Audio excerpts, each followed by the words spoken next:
The strangest thing about Annabelle is that she never moves when you're watching. She just sits there, perfectly still, with those glassy eyes fixed on you. The real terror starts when you turn your back, and you find her somewhere she wasn't a moment ago. It all began when a young couple, madly in love, stumbled upon her in a dusty antique shop.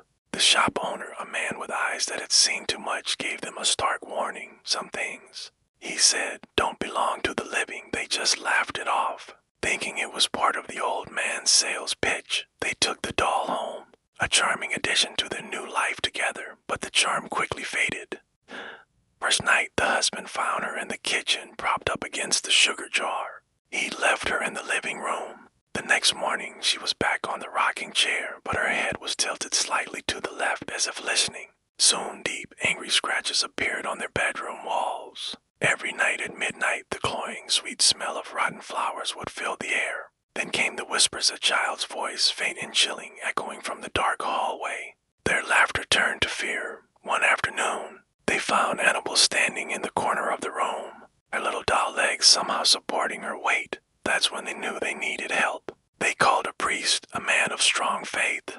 But the moment he stepped into the house and laid eyes on Annabelle, he froze. A cold sweat beaded on his forehead. He finally managed to speak, his voice trembling. "She is not possessed," he whispered. "She is inviting something inside. This isn't a doll, it's a door." The terror reached its peak one fateful night.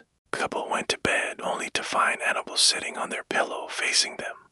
Her painted mouth was now agape in a silent scream. The room plunged into an icy cold. The lights flickered violently, and then a voice, a deep, ancient voice that wasn't human, spoke, not from the doll, but through her. "You let me in." The walls around them began to bleed shadow, darkness oozing from the corners, and from the blackness behind Annabelle a long skeletal hand began to crawl out. The next morning, the house was silent.